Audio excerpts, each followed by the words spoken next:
Guys నేను మీ హరిపురుషోత్తం. So ఏంటంటే IPL సిరీస్లో భాగంగా ఏంటంటే ఇవాళ ఎలిమినేటర్ మ్యాచ్ ఒక అనాలిసిస్ చూద్దాం గైస్. సో ఎలిమినేటర్ మ్యాచ్ ఏంటంటే ఎస్ఆర్హెచ్ వర్సెస్ ఆర్ఆర్ జరిగింది గైస్. సో దాని అనాలిసిస్ వీడియో అనమాట ఇది. So let us try to see guys. So ముందే చెప్తున్నా ఏంటంటే it is going to be SRH pro.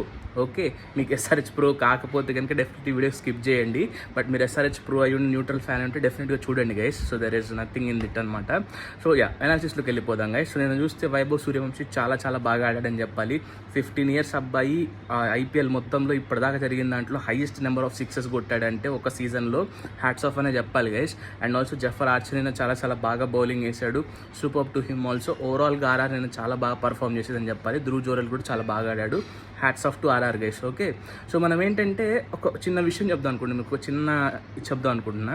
ఇప్పుడు లేటెస్ట్ టేక్ ఒక అబ్బాయి ఉన్నాడు అనుకోండి, తనకు 15 years ఏజ్ ఉందనుకోండి, తనకు బైక్ తోలటం బాగా వచ్చు అనుకుందాం. ఓకే, అండ్ తను బయట రోడ్డు మీదకి వెళ్ళాడు బైక్ తీసుకొని, బాగా వచ్చు కదా అని వెళ్తున్నాడు. పోలీసు వాడు చూసి ఆపుతాడు. ఆపి నీ లైసెన్స్ ఎదురా అంటాడు.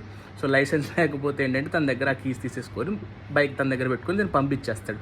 ఓకే, సో ఏంటంటే ఏదైనా చేయాలంటే పర్టికులర్ ఏజ్ అనేది ఒకటి ఉండాలి గైస్. అంటే నేను ఇక్కడ ఎగనెస్ట్ కాదు, బట్ ఒక విషయం చెప్దాం అనుకుంటున్నా. ఎందుకంటే వైభవ్ సూర్యవంశీకి నిజం చెప్పాలంటే ఎటువంటి ప్రెషర్ లేదు. ఏంటంటే ఫ్యాన్స్ నుంచి ప్రెషర్ లేదు, బ్రాండ్ ఎండార్జింగ్స్ నుంచి ప్రెషర్ లేదు, లేకపోతే రిలేషన్స్ మీద ప్రెషర్ లేదు, ఎలాంటి ప్రెషర్ లేకపోయేసరికి హీ వాజ్ ఫ్రీ ఫ్లోయింగ్ అనమాట. ఓకే, సో ఇప్పుడు మనం 15 years అబ్బాయితో ఆడిచ్చాము. నెక్స్ట్ ఏంటంటే మరి ఒక 11 years అబ్బాయి బాగా ఆడుతున్నాడని తీసుకొచ్చి ఐపీఎల్ ఆడించి బుమ్రా బౌలింగ్లో వేస్తే బుమ్రాని 6ల మీద 6లు కొడితే బుమ్రా లెజెండ్ కాకుండా వెళ్ళిపోతాడా? చెప్పండి, కాదు కదా. సో అలానే నిన్న కూడా ఎస్ఆర్హెచ్ చాలా బాగుంది. ఇక్కడ దాకా వచ్చిందంటే SRH they did superbly well అనమాట. బట్ ఏదో నిన్న ఒక్క మ్యాచ్ వైభవ్ సూర్యవంశీ వాళ్ళు ఓడిపోయేసరికి ఎస్ఆర్హెచ్ తప్పనని నేను అనను. సో అది నా ఒక చిన్న పాయింట్ వేసి నేను చెప్దాం అనుకున్నా. నాట్ దట్ ఏజ్ రిస్ట్రిక్షన్ అనేది పెట్టాలని నా ఉద్దేశం కాదు, కానీ తనకి ప్రెషర్ అస్సలు లేకపోయేసరికి సూపర్ పర్ఫామ్ చేశాడు.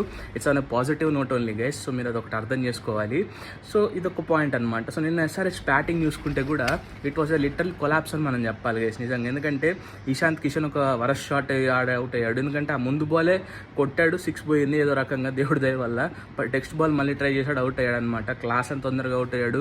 నితీష్ కుమార్ రెడ్డి కొద్దిసేపు ఉన్నాడు, శివాంగ్ కొద్దిసేపు ఉన్నాడు. బట్ స్టిల్ ఓవరాల్గా అయితే they didn't give that well అనమాట. ఎందుకంటే ఒక్క లాడున్న score might have been chased, but అది జరగలేదు. So that's it guys. ఇంక ఈ సీజన్ ఎస్ఆర్హెచ్ పని అయిపోయింది. So we're out of the tournament.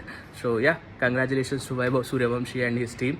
So మనం నెక్స్ట్ వీడియోలో కలుద్దాం గైస్. అండ్ క్వాలిఫైర్ 2 ప్రిడిక్షన్ రేపు వీడియో పెడతా. సో రేపు నా బర్త్డే అనమాట. So let us see guys. Bye.